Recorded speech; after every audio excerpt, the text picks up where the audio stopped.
Paul? Oh, please don't ask me anymore. I don't know what it is. Well, what has Paul said to you? Nothing. No one said anything. It's just a premonition of evil. There's something wrong. Something horribly wrong in this house. Oh, you're imagining things, Joan. It's all in your mind. It will pass as suddenly as it came. You're young, Joan, impressionable, and you've suddenly found your life turned upside down. A new environment to which you've never become accustomed, but you'll get used to it. You're my daughter. I want you to have what you deserve, what is rightfully yours. I understand. And I'll try to overcome this feeling. Yeah, that's better. You're a lovely girl, Joan. An intelligent girl. I know I'm going to be very proud of you. Thank you. I think I'll go to bed now. Well, it is rather late.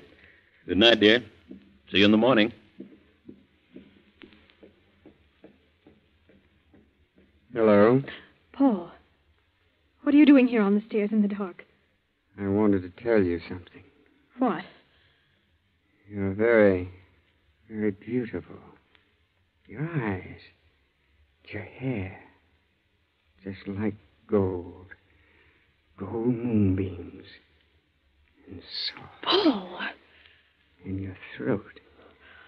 Your throat is slender and soft. Like... Take your hands off my neck. Paul! I don't know many girls. Girls don't like me. Let me by. You don't like me either, do you? Well, I know. I can tell. Elsie didn't like me either. She was afraid of me. Who's Elsie? She was a girl in the village. She worked here in the summertime. No one knows what became of her. What? I don't remember what happened to her. But her throat was slender and white, like yours. Let me by.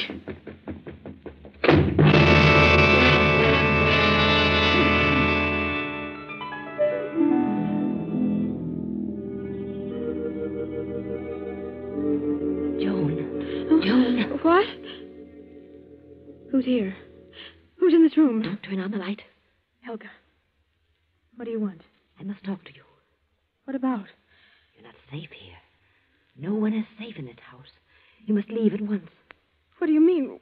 What's wrong? The house is wrong. It's filled with evil and hate. I know. Why do you stay?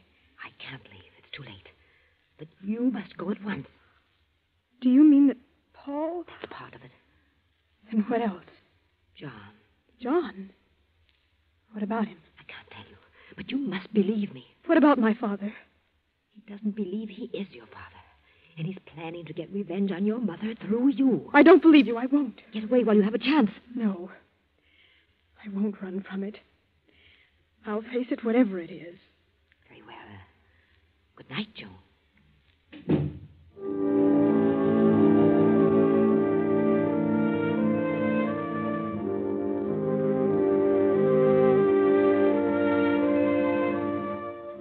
Now it is nearly midnight. John still works at his desk in the library. But outside, a man steps softly through the trees upon the terrace, quietly opens the library doors, and steps in. Hello, John. Frank. Good Lord. Yes, Brother Frank. Well, why don't you say something? Come in, get out, or something. Why, come in, Frank. You fairly knocked me off my feet. I didn't know whether you were alive or dead. It's been a long time, John. Why haven't you written me?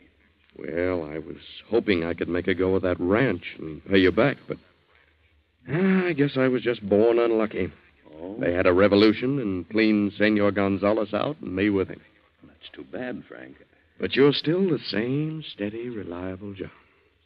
Yes, sir, I've tried my darndest to be like you, but, well, it just isn't in me. I don't have what it takes. The last 2 years, I've had a pretty tough time. I caught some sort of a malarial fever down there, and it's impossible to get rid of it. Keeps recurring. You certainly don't look well. You've aged quite a bit. You better have Dr. Richards look you over tomorrow. Huh. She's still kicking around? I thought he'd be gone long ago. How's your new marriage turned out? Oh, very well. Very well indeed. Good. Ever hear from Mary? Yes. She came to see me. I knew she would eventually. She was broke and quite ill. She'd had a tough time of it. And you helped her out. You would. You couldn't turn anyone down. Well, she was mainly interested in my helping the girl. She had her in a school in Vermont. And so now you're taking care of both of them. What else could I do? Good old Joe. I sent for the girl and brought her down here. She's a lovely child. Sweet as can be. And you'll give her everything her heart desires, I suppose. And then you'll have another problem on your hands with Joan.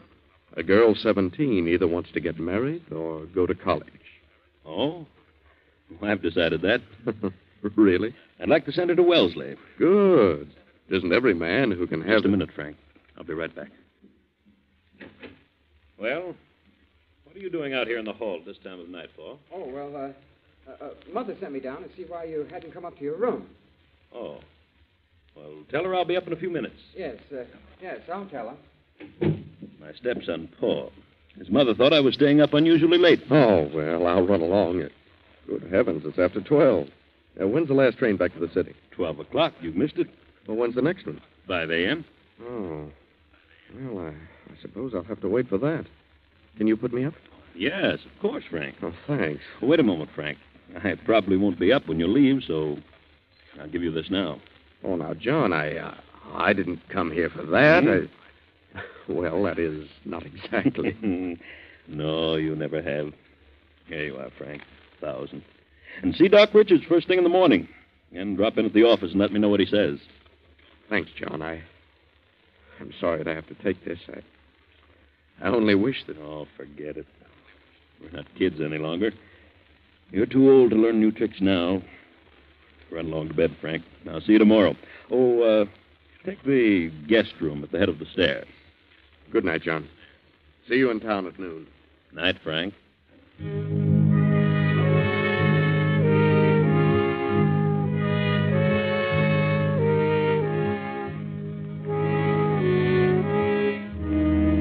The clock strikes 3 as 2 figures slip down the darkened hall and quietly enter John's bedroom. Then a few minutes later, the same 2 figures make their way in the moonlight through the trees to the back of the estate, carrying a long, gruesome bundle wrapped in a sheet.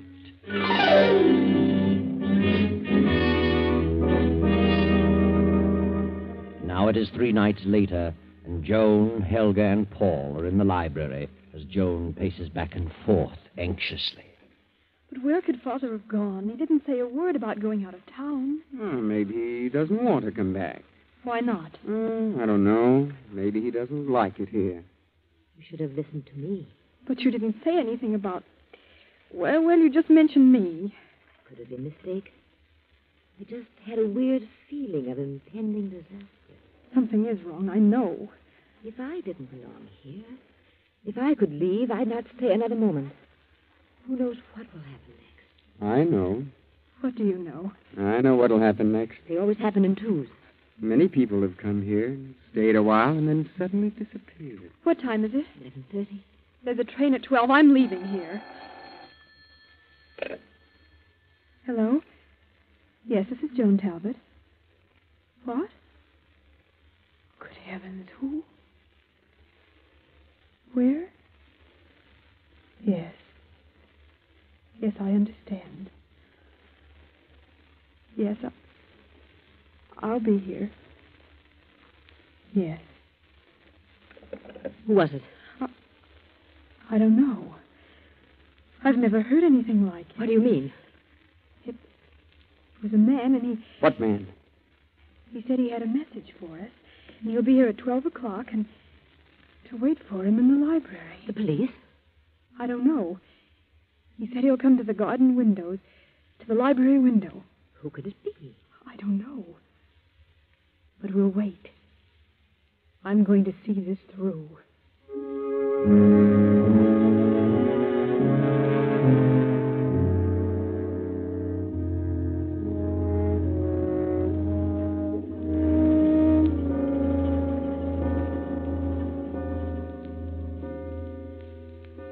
Here he comes.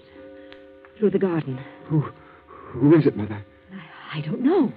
The lights. Why did you turn out the lights? I turned them out so we could see outside. Who is he? He's up on the terrace. Who are you? What do you want? I came to talk to you.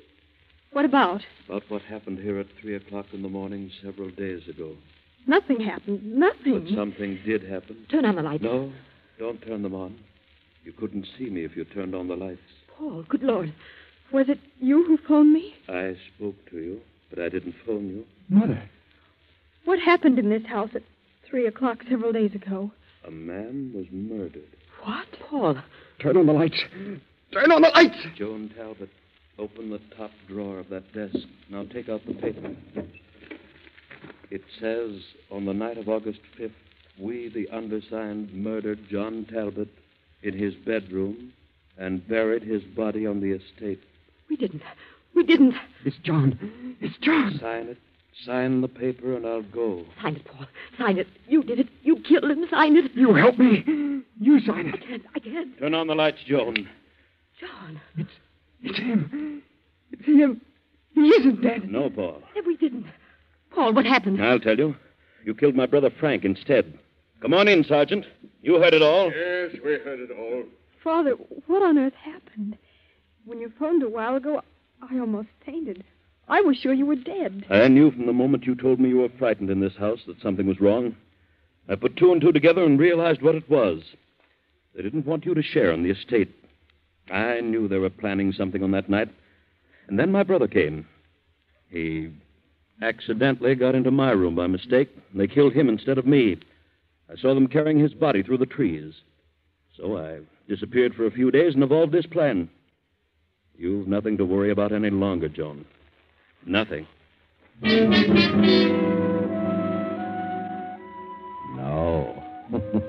Nothing to worry about.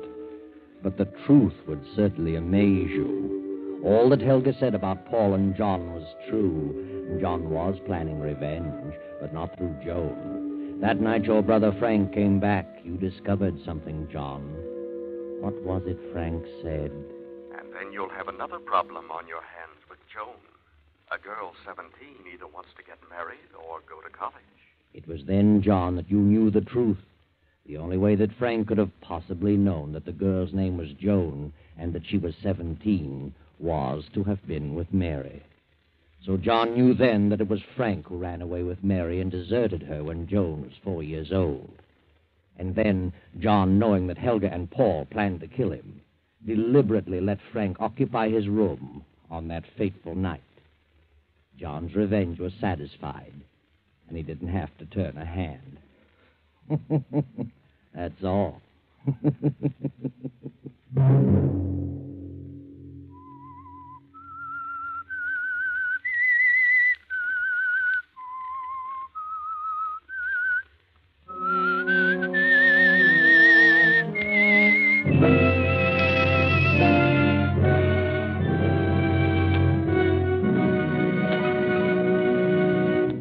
CBS has presented The Whistler.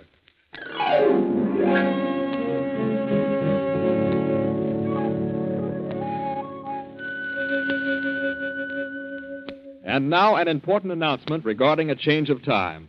Beginning 1 week from tomorrow night, on Sunday, September 13th, The Whistler will come to you at 9:15 p.m.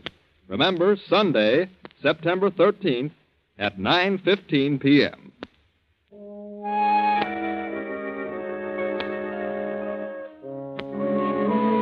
Original music for this production was composed and conducted by Wilbur Hatch.